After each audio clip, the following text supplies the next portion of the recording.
করতে হবে, এরকম কাজ করলে কালাম হবে না। পা চালায় কাজ করেন। ঠিক আছে। শোনো, এখন কোনো সালিশ বিচার হবে না। আমি একবারে সন্ধ্যার সময় আসছি, সালিশ বিচার সন্ধ্যার সময় করা হবে। এখন তোমরা রাখো, ফোন রাখো।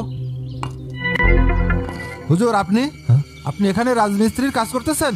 ওই ভাবলাম বসে থাকার সাথে একটু কাজ করি, শরীর চর্চাও হবে, আবার উপরে ইনকামও একটু হয়ে যাবে, এই আর কি। ইমাম সাহেব, সত্যি করে বলেন তো, কমিটি কি আপনার ঠিক মতো বেতন দিচ্ছে না? মেম্বারকে কি যে বলি, কি যে মনে করবে না। আপনি চুপ করে আছেন কেন? না মানে ওনারা তো ঠিক মতো আলহামদুলিল্লাহ থাকা খাওয়া দিচ্ছেই।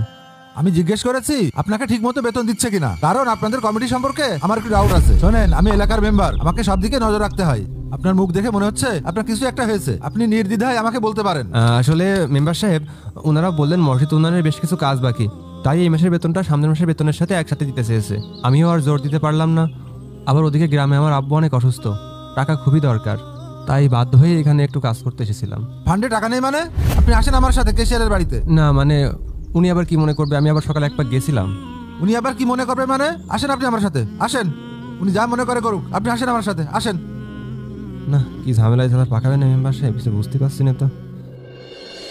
বলছিলাম খাই খাই দরকার আচ্ছা, ছিল না। কি হয় দেখি, চলেন। কি ব্যাপার মেম্বার সাহেব, কোথায় যাচ্ছেন? এই তো আপনার কাছে যাচ্ছিলাম। আমার কাছে? কি ব্যাপারে? শুনলাম আপনারা ইমাম সাহেবের ঠিক মতো বেতন দিচ্ছেন না। এই রে, হুজুর মেম্বার সাহেবকে সব বলে দিল নাকি? কি হলো, চুপ করে আছেন কেন?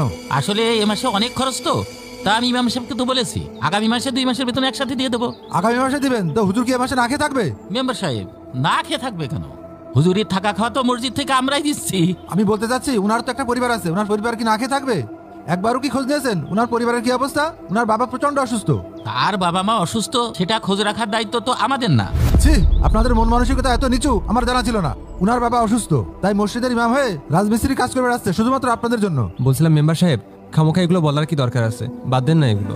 ইমাম সাহেব, আমাকে বলতে দেন, ইমাম মানে কি উনাদের জানা উচিত। শোনেন কেশার সাহেব, ইমাম মানেই নেতা, আর এই নেতাদের যদি সম্মান না দিতে পারেন, আপনাদের মতো লোক কমিটিতে থাকা দরকার নেই। আর একটা কথা কেশার সাহেব, আপনার যেমন একটা পরিবার আছে, ইমাম সাহেবের একটা পরিবার আছে। আর শোনেন, বর্তমান বাজারে জিনিসপত্রের যে দাম, তাতে 4-5 হাজার টাকায় কিছু হয় না। সামনের মাসে বেতনও বাড়াবেন এবং সময় মতো বেতনটাও দিবেন। ঠিক আছে, ইনশাআল্লাহ।